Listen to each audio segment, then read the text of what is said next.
नमस्कार, जनवार्तामध्ये आपल्या सर्वांचं स्वागत। घेऊया मागील आठवड्यातील ठळक घडामोडींचा आढावा।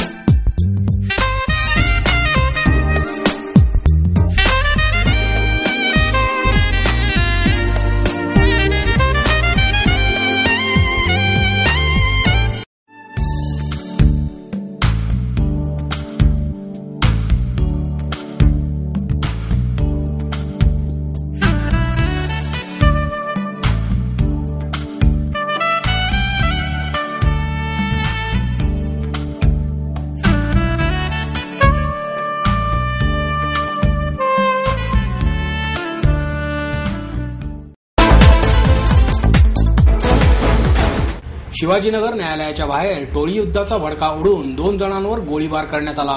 महाराष्ट्र नवनिर्माण सेनेचा भोर तालुका प्रमुख संदीप बांदल खून खटल्यातील काही आरोपींनी शिवाजीनगर न्यायालयाच्या बाहेरच दोघांवर गोळीबार केला।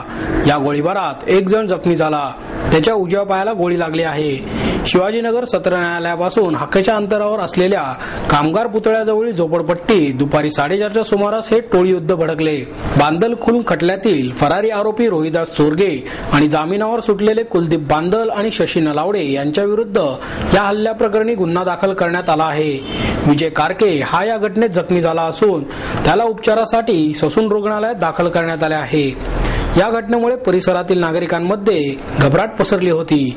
मोटरसायकलवरून आलेले 4 हल्लेखोर अचानक वस्तीमध्ये घुसले आणि त्यांनी पुढे पळत असलेल्या दोघांवर गोळीबार करण्यास सुरुवात केली, असे स्थानिक नागरिकांनी सांगितले। अतिरिक्त सत्र न्यायाधीश व्ही.के. शेवाळे यांच्या न्यायालयात संदीप बांदल खून खटल्याची सुनावणी चालू आहे। या खटल्यात एकूण 11 आरोपी असून कुलदीप बांदल, शशी नलावडे, लाला पोळ यांच्यासह इतर 5 आरोपी जामिनावर आहेत। रोहिदास चोरगे हा ससून येथून फरार झाला होता, त्याला अद्यापपर्यंत अटक करण्यात आली नाही। संदीप बांदल खून खटल्यात आतापर्यंत 3 साक्षीदारांच्या साक्षी नोंदवण्यात आल्या आहेत। अविनाश रामदास शिळीमकर हा या खटल्यातील प्रत्यक्षदर्शी साक्षीदार आहे, त्यामुळे त्याला साक्ष देण्यासाठी पोलीस बंदोबस्तामध्ये न्यायालयात हजर करण्यात आले होते।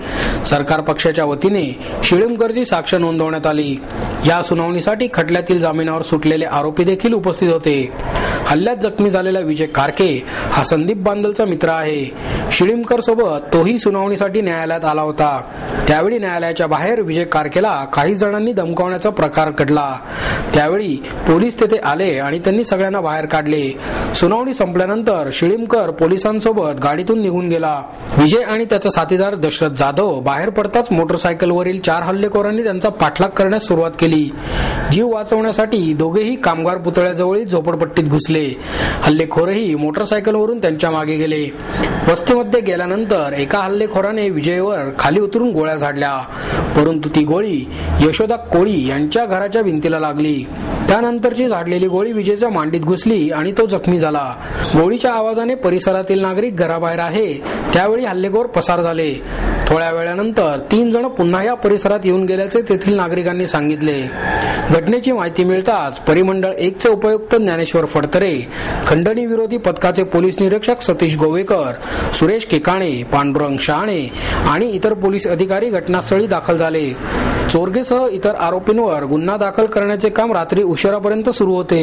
आतापर्यंतची जी माहिती मिळालेली आहे की याच्यामध्ये 4:45 वाजण्याच्या दरम्यानमध्ये आज संध्याकाळी कोर्टामध्ये 2008 मधील एका मर्डर केसचे हिअरिंग चालू होतं आणि त्याच्यातले काही साक्षीदार आणि आरोपी त्या ठिकाणी होते। हिअरिंग संपल्यानंतर कोर्टामध्ये साक्ष संपल्यानंतर साक्षीदार आणि आरोपी हे कोर्टातून बाहेर पडले, कोर्टाच्या आवाराच्या बाहेरही पडले। साक्षीदार गाडीमध्ये बसून गेले आणि आजच्या याच्यातला जो जखमी आहे की जो विजय कारगे म्हणून नावाचा जखमी आहे तोही कोर्टातून बाहेर पडला आणि गाडीतून तो बसून जाणार होता, गाडी पाठोपाठ येत होती म्हणून ते त्याच्याबरोबर इतर आणखी 2 साथीदार त्याच्याबरोबर होते, त्याच्याबरोबर तो बाहेर चालत राहिला। त्यानंतर थोड्या वेळाने त्याच्या लक्षात आलं की पाठीमागून एक बोलेरो गाडी किंवा त्याच्या मागे 2 मोटरसायकल आपल्याला पाठलाग करताय। यामुळे तो मग कामगार पुतळ्याच्या या दरम्यान आल्यानंतर जी असणारी झोपडपट्टी तिथल्या त्या बायलेनमध्ये तो घुसला. त्या दरम्यान त्याच्यावरती फायर झालेल्याचं दिसून येत आहे, समजलेलं आहे. आणि फायरिंगमध्ये एक गोळी जी आहे त्याच्या उजव्या मांडीला आतमध्ये घुसून पुन्हा बाहेर पडलेल्याचं असं दिसून आलेलं आहे. मंगळवारी मध्यरात्री लागलेल्या मंगळवार पेठेतील भीषण आगीत 150 झोपड्या जळून खाक झाल्या. मंगळवार पेठेतील जुना बाजार आखाड्याजवळ भीषण आग लागून सुमारे 150 झोपड्या खाक झाल्या. रात्री पाऊणच्या सुमारास आग लागल्याचे रहिवाशांच्या लक्षात आले. त्यानंतर अग्निशमन दलाच्या सुमारे 16 गाड्या आणि 5 बंब घटनास्थळी पोहोचले. दरम्यान आगीने रौद्र रूप धारण केले. स्थानिक रहिवाशांच्या म्हणण्यानुसार रात्री या परिसरात फटाके वाजत होते, त्यातूनच ही आग लागली असावी. भंगाराचं कागदाचं दुकान आहे रद्दीचं, तिथं पहिली आग लागली. ते 25 फुटाचं दुकान आहे. त्या आगला तशी शेजारी असलेल्या फ्रीजच्या गोडाऊनपर्यंत पसरत गेली. तर तिथं कॉम्प्रेसर आणि सिलेंडरचे स्फोट झाले तिथं मोठे. त्याच्यामुळे अजून आग भडकली की मागं 10-15 घरं होती, ते 15 घरं जळाली. त्यात जीवितहानी काय झालेली नाही. तिथं 12:49 कॉल आलेला आहे अग्निशमन दलाला. आणि कॉल आल्याबरोबर साधारण 2-3 गाड्या, कारण झोपडपट्टी असल्यामुळे आणि जुना बाजार झोपडपट्टीमध्ये यापूर्वी असे इन्सिडेंट घडलेले आहेत. तर त्याच्यामुळे आम्ही साधारण 3 ते 4 गाड्या लगेच सोडल्या. पहिली गाडी पोहोचत त्यांनी सांगितलं की आग फार मोठ्या प्रमाणामध्ये आहे, म्हणून मग इतरही गाड्या, साधारण 11 गाड्या आणि 5 वॉटर टँकर या ठिकाणी काम करतायत. आतापर्यंत कोणी नाही, कारण इथल्या नागरिकांना आणि कार्यकर्त्यांना मी विचारलं, परंतु त्यांच्याकडनं असं कळालं की अजून कोणी इंजोर्ड नाही. परंतु साधारण 4 ते 5 सिलेंडर्स, कारण इथं या ठिकाणी फ्रीजचं गोडाऊन आहे. आता कदाचित इथल्या लोकांना माझ्यापेक्षा जास्त माहिती असेल, परंतु 5-6 ब्लास्ट झाले त्याचे कॉम्प्रेसर्स वगैरे. देशातील नक्षलवाद रोखण्यासाठी अधिक तयारीची गरज असून त्या दृष्टीने केंद्र शासन आक्रमक पावले टाकत आहे, असे प्रतिपादन केंद्रीय गृहमंत्री पी चिदंबरम यांनी केले. केंद्रीय राखीव पोलीस दलाच्या वतीने पुण्यात तळेगाव येथे नव्याने सुरू केलेल्या इम्प्रोवाइज्ड एक्सप्लोजिव्ह डिव्हाइस मॅनेजमेंट इन्स्टिट्यूटचे उद्घाटन चिदंबरम यांच्या हस्ते करण्यात आले. यावेळी राज्याचे मुख्यमंत्री पृथ्वीराज चव्हाण प्रमुख पाहुणे म्हणून उपस्थित होते.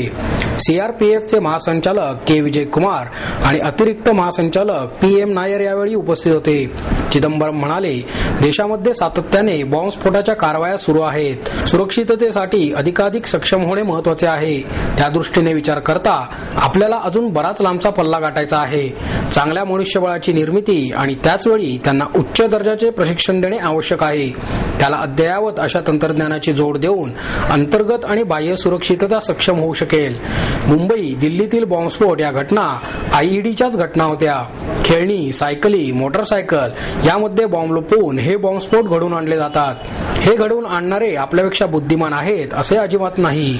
मुख्यमंत्री चव्हाण म्हणाले, जम्मू काश्मीर आणि उत्तरेकडील भागात घडणाऱ्या घातपाताच्या कारवायांमध्ये IEDचाच प्रामुख्याने वापर करणारे लोक आहेत. गोंदियामध्ये 2009 ते 11 या 2 वर्षात 23 सुरक्षा रक्षक IEDच्याच साहाय्याने मारले आहेत. पुण्यात सुरू झालेल्या या आगळ्यावेगळ्या संस्थेच्या माध्यमातून IED संदर्भातील सर्वांगीण प्रशिक्षण प्राप्त होईल. यावेळी शौर्यचक्र पुरस्कार विजेते D. संतोष कुमार, RK सिंग यांना गृहमंत्र्यांच्या हस्ते सन्मानित करण्यात आले. तसेच या संस्थेच्या उभारणीत मोलाची कामगिरी बजावणाऱ्या कर्नल NK वर्मा, R. संपत, SS डोगरा, BS गुजराल, जमाल खान यांचाही सत्कार करण्यात आला.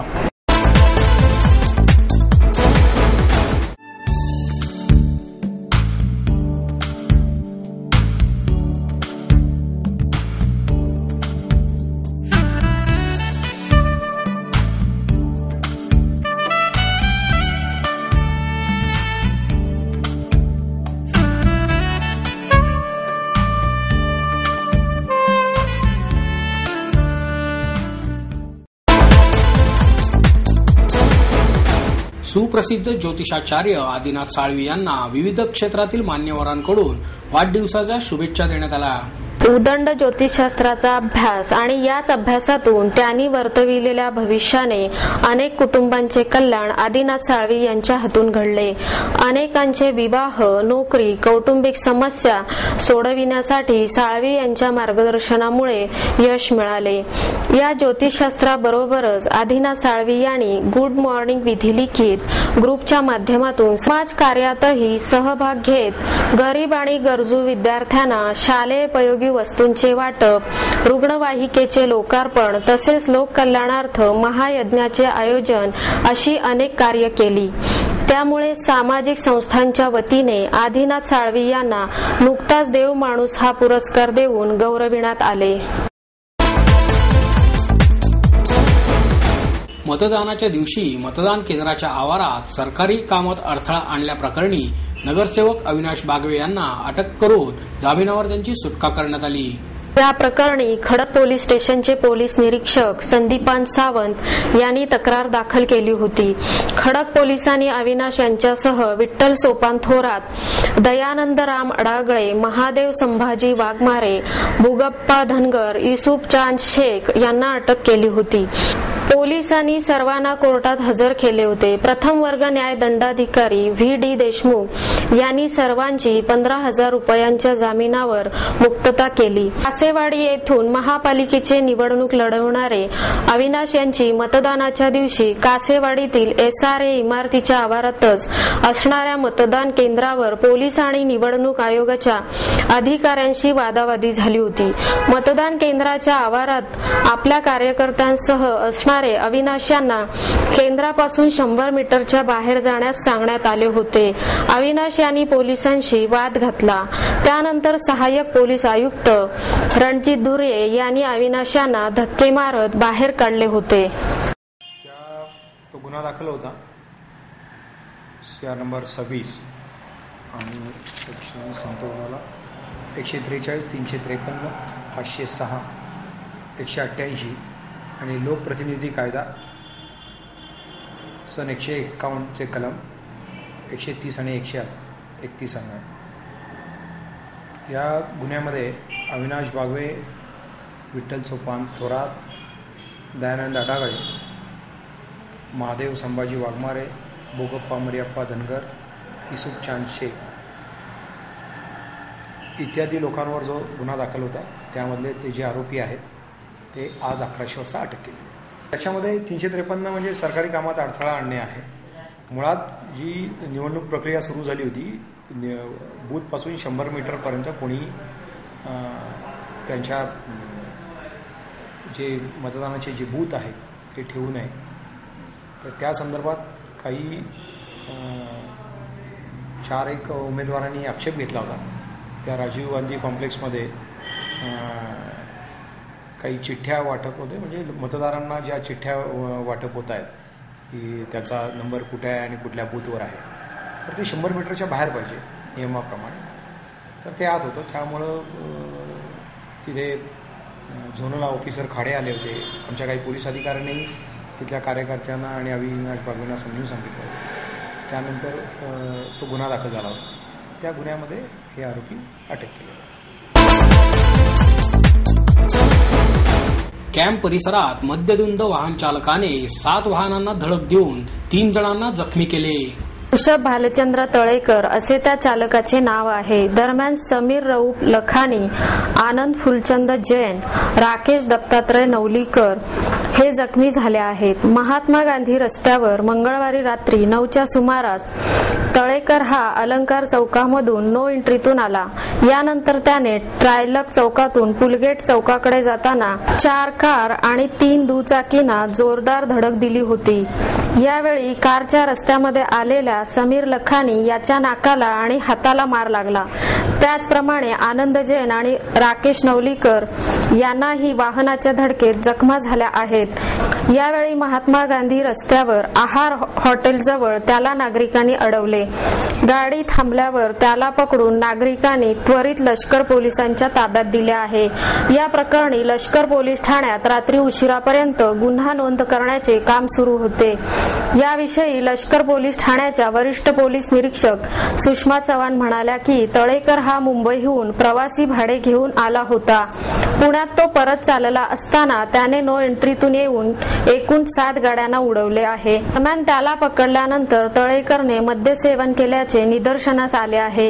या प्रकरणी पुढील कारवाई सुरू आहे। रात्री उशिरापर्यंत व्यस्त असणाऱ्या MG रस्त्यावर झालेल्या या घटनेमुळे परिसरात तणावाचे वातावरण होते। ये एक्सीडेंट ऐसा हुआ है कि जो ड्राइवर है कार ड्राइवर ऋषभ भालचंद्र तड़ेकर, इसकी इंडिगो कार है और वो बॉम्बे से यहाँ पैसेंजर को लेके आया था और यहाँ पैसेंजर छोड़ने के बाद वो वापस बॉम्बे जा रहा था। तो उस दौरान उसने पैसेंजर छोड़ने के बाद कहा तो दारू कंज्यूम किया और बाद में वो वापस जाने वो कोहिनूर चौक में आया।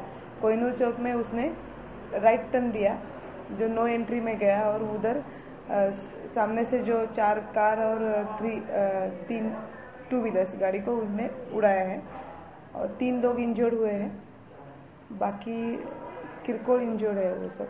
हादसे का तो कुछ कारण सामने अब तक तो नहीं आया, तहकीकात चालू है। गुना हम दाखिल कर रहे हैं अभी वो जो एक्यूज है उसको भी मेडिकल के लिए भेजा है ससून हॉस्पिटल।